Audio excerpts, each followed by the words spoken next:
நேயர்களே, இன்றைய தினம் நமது சந்தைகள் ஒரு புதிய உச்சத்துடன் 264 புள்ளிகள் அதிகரித்து 21,190 முடிவடைந்திருக்கிறது. 21,190 குறிப்பிடத்தக்கது. மார்க்கெட் இந்த பிராடர் இண்டெக்ஸஸ்லாம் பார்த்தோம்னாக்க ஒரு ஹையர் நோட்டில் முடிவடைந்திருப்பதும், இதுபோல் மிட் கேப்பும் பார்த்தோன்னா ஒரு 1.39% அதிகரித்திருக்கிறது. இதுபோல் ஸ்மால் கேப் பார்த்தோன்னா 0.91% அதிகரித்திருக்கிறது. மார்க்கெட் வாலட்டிலிட்டி இண்டெக்ஸ் பார்த்தோன்னா கிட்டத்தட்ட 2.11% ஏறி இருக்கு. ஸோ ரிஃப்ளெக்டிங் ஒரு slight increase in the market volatility அதை இன்று நாம் பார்க்க முடியுதுன்னு சொல்லலாம். ஸோ மெயினாக realty, IT and financial services ஒரு டாப் கெய்னர்ஸ் டுடே. மறுபுறம் media the only major sector underperform பண்ணிடுது இன்றைய தினம். இண்டிவிஜுவல் ஸ்டாக்ஸை பொறுத்தவரை பார்த்தோம்னா tech Mahindra, L and T Mindtree, Infosys, Wipro, HCL tech, Bajaj finance, IndusInd bank, Bajaj Finserv, UltraTech cement and Mahindra and Mahindra இவையெல்லாம் ஏறிய பங்குகள் என்று சொல்லலாம். இறங்கிய பங்குகளில் பார்க்கும்போது power grid, HDFC life, Nestle top losers இந்த நிஃப்டி 50. ஸோ அட்வான்சஸ் 1120, டெக்லைன்ஸ் பார்த்தோன்னா 922. ஸோ ஒரு ஆப்டிமிஸ்டிக் சென்டிமெண்ட் இந்த பிராடர் மார்க்கெட் சூழ்ந்து கொண்டு தான் இருக்கிறது என்று நம்ம எடுத்துக்கொள்ள வேண்டும். மேலும் இன்றைய தினம் தங்கம் பார்த்தோன்னா 1378 ரூபாய் அதிகரித்து 62,577லையும், வெள்ளி 3,385 ரூபாய் அதிகரித்து 74,917லையும், குரூடாயில் 125 ரூபாய் அதிகரித்து 5,906லையும் நிர்வகிக்க கொண்டிருக்கிறது. முக்கிய காரணம் இதற்கு என்ன அப்படின்னு பார்த்தோம்னாக்க 2 விஷயங்கள். குளோபலாக யுஎஸ் ஃபெட் இன்ட்ரெஸ்ட் ரேட் FY24ல் 3 டைம்ஸ் கட் பண்ண போகிறோம் அப்படிங்கிற விஷயம் வந்தது. இரண்டாவது, ஏஷியன் டெவலப்மெண்ட் பேங்க் இந்தியாவினுடைய FY24 ஜிடிபி குரோத்தை 6.7% ஊர்ஜிதம் பண்ணியிருப்பது.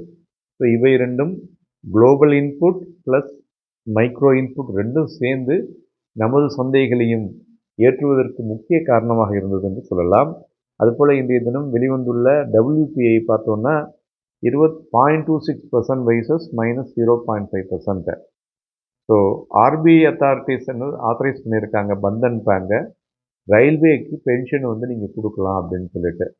ஸோ அதனால் அதுக்குள்ளே வராங்கனாலே அந்த பேங்க் இஸ் கெட் அக்ரெடிட்டட் அப்படின்னு அர்த்தம். அதனால தான் இன்றைக்கி பார்த்திங்கன்னா அதுவும் ஒரு பெட்டர் மொமெண்டத்தில் இருந்தது என்று சொல்லலாம். அடுத்தது என்பிசிசி பார்த்தோன்னா 1,500 கோடி ரூபாய்க்கு அவங்க ஒரு கான்ட்ராக்ட் சைன் பண்ணியிருக்காங்க. So that is also good momentum in NBCC. மேலும் இன்றைய தினம் யூகேல பேங்க் ஆஃப் இங்கிலாந்து பார்த்தோன்னா இன்ட்ரெஸ்ட் ரேட்டில் அன்சேஞ்சாக முடிச்சிருக்காங்க. So finished steel products consumption இந்தியாவில் பார்த்தோன்னா 9% வரை மார்ச் 2025 அதிகரிக்கக்கூடும் என்ற எதிர்பார்ப்பும் அதிகம் இருக்கிறது.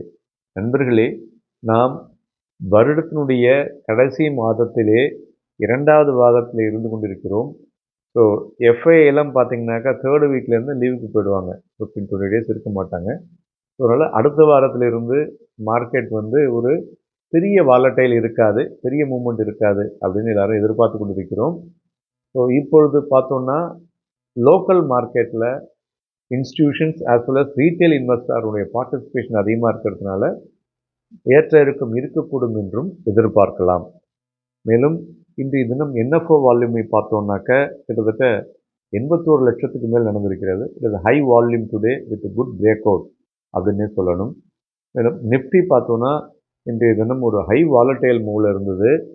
ஸோ மேலும் கேஷ் மார்க்கெட் வால்யூமும் இன்றைக்கி பெட்டராக இருக்குது. So mid cap and small கேப்பும் பெட்டராக பண்ணியிருக்கு. ஸோ ஓவராலாக நிஃப்டியை பார்க்கும்போது இந்த டுவர்ட்ஸ் த நியூ ஹை அப்படிங்கிறத இன்றைக்கி அதை தாண்டிய முடிவடைந்திருப்பதும் குறிப்பிடத்தக்கது.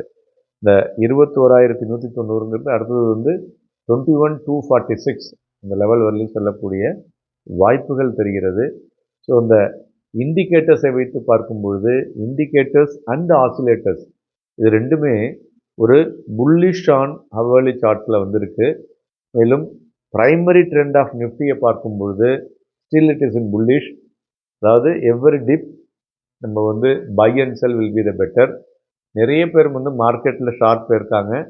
ஷார்ட் வந்து இந்த லெவலில் நாட் அட்வைசபிள். ஏன்னா மார்க்கெட்டில் ஃப்ளோ இருந்துக்கிட்டு இருக்குது, லிக்விடிட்டி இருக்கும் பொழுது அது எகெயின்ஸ்டாக நீங்கள் வந்து ஆப்ரேட் பண்ணிங்கன்னா you cannot be the winner. So அதனால் be careful and do market activity according to the market மூவ்னு தான் சொல்லணும். நாளை தினம் மார்க்கெட்டில் வாலட்டிலிட்டி இருக்கக்கூடும், வாங்கி விற்பதற்கும் விற்று வாங்குவதற்கும் ஏதுவாக இருக்கக்கூடும். So happy trading and happy investments.